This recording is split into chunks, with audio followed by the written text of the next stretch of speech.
At this time, I would like to invite Dr. Lindsay Hall to come up and say a few words about the sales tax for schools. Lindsay.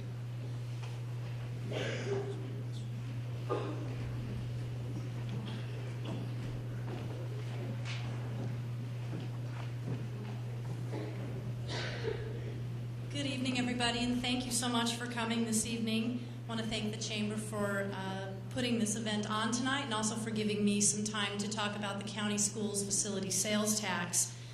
My goal tonight is I'm not here to promote or not promote the sales tax. My presentation is informational in nature only so that you can go to the polls on April 9th and make an informed decision on this referendum. I just have a brief PowerPoint to go through, and I also just want to point out that there are brochures at the doors. If you didn't get one, please grab one on the way out. These are informational brochures.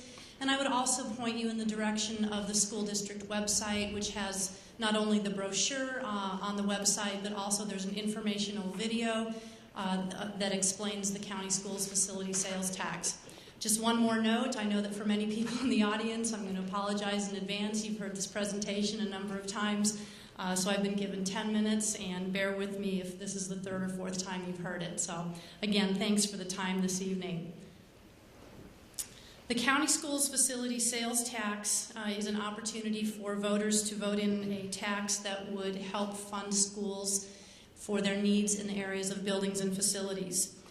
This law was passed in 2007 in Illinois, and individual counties can vote in the sales tax once the school boards in those counties pass a resolution to put the issue on the ballot when 51% of the students represented by those school boards in any county pass those resolutions.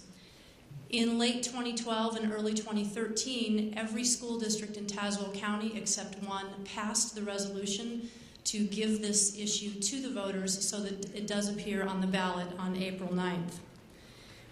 If the sales tax is voted in, then the money that's generated with the sales tax gets proportionately divided up among the school districts in Tazewell County, and again, the use of those funds is for issues related to buildings and facilities. There are 12 counties in Illinois that currently have the sales tax in place, and this referendum is on the ballot in 17 counties in Illinois on April 9th. I want to share with you exactly what the ballot question looks like, as it will appear on the ballot when you go to the polls on April 9th. The wording is, in my opinion, a tad bit confusing. It doesn't really clearly delineate exactly what you're voting for. But the wording of the ballot issue says, shall a retailer's occupation tax and service occupation tax, commonly referred to as a sales tax, be imposed in the Tazewell County at a rate of 1% to be used exclusively for school facility purposes. Should the sales tax be voted in, this is a 1-cent sales tax that would apply to qualifying retail purchases. It's estimated that annually this 1-cent sales tax would generate $12 million in Tazewell County. It's also estimated that 25 to 30% of that revenue would come from consumers who do not live in Tazewell County but come to visit our area as tourists, shoppers, participants in sporting events at Eastside Center. There's a lot of different reasons that people come and visit Tazewell County and spend their money here. That $12 million divided up proportionately means that the Morton School District would get about $1.6 million per year. Again, the revenue is divided up according to the percentage of students that each school district has. Morton has approximately 13% of the public school districts in Tazewell County, so that figure, 1.6 million, is about 13% of the overall money that's generated. Should this be voted in, the sales tax would take effect on January 1st, 2014. Qualifying retail purchases do not include the following items: cars, trucks, boats, ATVs, RVs, mobile homes, unprepared food, medicine, farm equipment, parts, and farm input. A key thing to remember about the sales tax is that if it is not currently taxed, it will not be taxed if the sales tax is voted in. There's a very specific use for the sales tax that school boards can allocate that revenue toward. This is a list of the things that the sales tax can be used on by local school districts.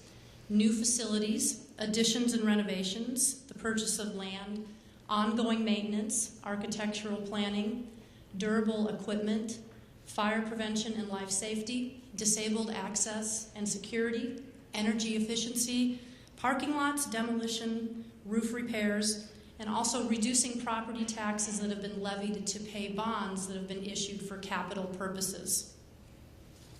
The county schools facility sales tax cannot be spent on direct instructional costs, textbooks, buses, detached furniture and fixtures, computers, movable equipment, operating costs, and salaries and overhead.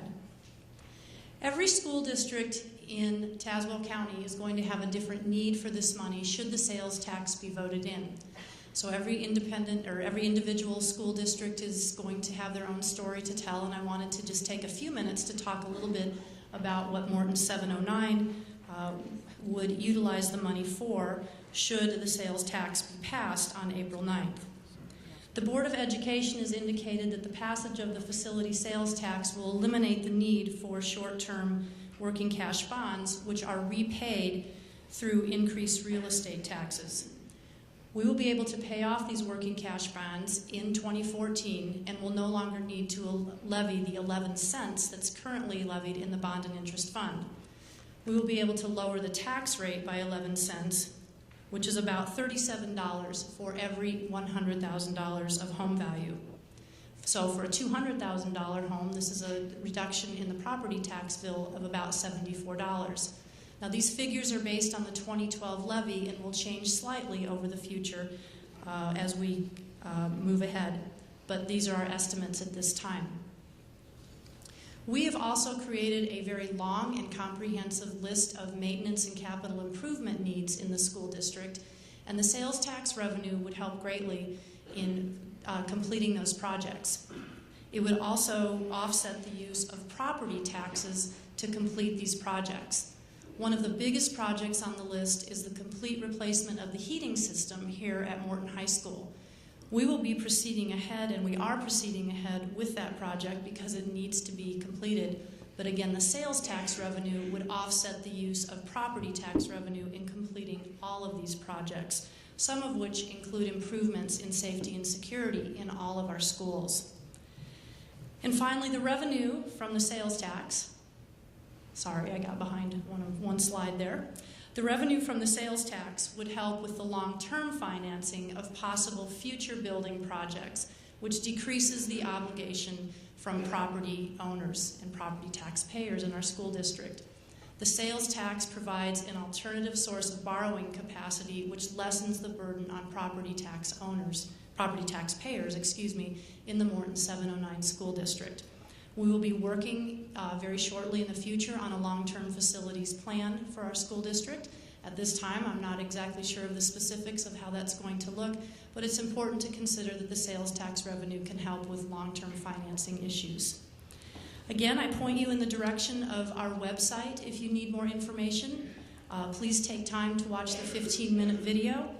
Please grab a brochure about the sales tax if you don't have one.